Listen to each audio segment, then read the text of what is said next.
আর এবার একটু অন্য ধরনের খবরে নজর রাখবো। সুব্রত অধিকারী নিজে কোনোদিন খেলাধুলো করেননি, কিন্তু তার জন্য অনেকেই মাঠে ময়দানে খেলা চালিয়ে যেতে পারছেন। সুব্রত কোচ নন, কিন্তু তার কাজের জন্য মাঠ হোক কিংবা পাড়ার গলি, বাড়ি থেকে বেরিয়ে খেলাটা চালিয়ে যেতে পারছেন ছোট থেকে বড়রা।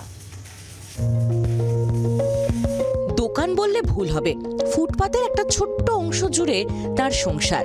গ্রিলের মধ্যে ঝুলছে ফুটবল, দু চাকার গাড়ির পাশে রাখা কয়েকটি ব্যাডমিন্টনের র্যাকেট। ছোট এবং অতি সামান্য দেখতে হলেও বর্ধমান শহরের সুব্রত অধিকারীর এই দোকান কিন্তু বেশ জনপ্রিয়। টাউন হলের পাশে সকাল থেকে সন্ধে পর্যন্ত বসে ক্রীড়া সামগ্রী সারান সুব্রত।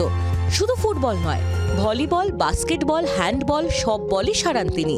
এছাড়াও সারানো হয় র্যাকেট, ক্রিকেটের ব্যাট সহ যাবতীয় ক্রীড়া সামগ্রী। সুব্রতর এই দোকান আজকের নয়, একসময় কসকো কোম্পানির চাকরি ছেড়ে সুব্রতর দাদু এই দোকান খুলেছিলেন। তারপর তার মেয়ে এই কাজটি করে সংসার চালিয়েছেন। তার ছেলেই সুব্রত।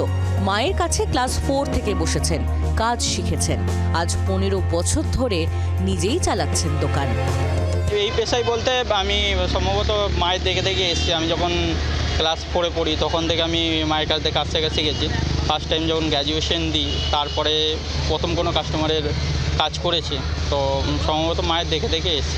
আমার দাদু করতেন, আমার মা করতেন, তারপরে আমি। বর্ধমান শহরে শুধুমাত্র সুব্রত অধিকারী এই কাজটি করেন। দোকানে যারা আসেন তারা সুব্রতর কাজে খুশি, কারণ রেট কম, কাজ ভালো। এবার র্যাকেটটা সারাতে এসেছি আমার, র্যাকেটটা তারটা ছিঁড়ে গেছিলো। এখানে কী কী সারানো হয়? এখানে বল, র্যাকেট, এইসব ভলিবলের বল, ফুটবলের বল এসব সারানো হয় এখানে। এই দোকান কি আর আছে বর্তমানে? না, আমার চেনা তো এটাই আছে, আমি ছোটো থেকে এখানেই সারাই। এখানে আসো কারণটা কি? এখানে টাকা ভালো, অল্প দামে ভালো জিনিস দেয়, এখানেই আসি আমি, ছোটো থেকে এখানে আসি। খেলাধুলোর জিনিস পাওয়া যায় বর্ধমান শহরে, এমন দোকান অনেক আছে, কিন্তু সেই জিনিসপত্র খারাপ হয়ে গেলে সুব্রত অধিকারীর কাছেই আসতে হয় সবাইকে। কিছু কিছু টেকনিক থাকে যেটা প্রজন্মের পর প্রজন্ম সঞ্চারিত হয়ে যায়। ঠিক যেমন বর্ধমানের টাউন হল পাড়ায় এই ফুটবল সারাইয়ের দোকানটি। শুধু ফুটবলই নয়, এখানে সারানো হয় cricket bat, handball, volleyball, racket থেকে শুরু করে অন্যান্য ক্রীড়া সামগ্রী। সুব্রত বাবুর 3 পুরুষ এই পেশাকে ধরে রেখেছে। তার দাদু কসকো কোম্পানি থেকে শিখে এসে এখানে এই দোকানটি খোলেন। প্রজন্মের পর প্রজন্ম ধরে এই বিদ্যাকে ধরে রেখেছেন তারা। বর্ধমানে এখনও এই একমাত্র দোকান রয়ে গেছে।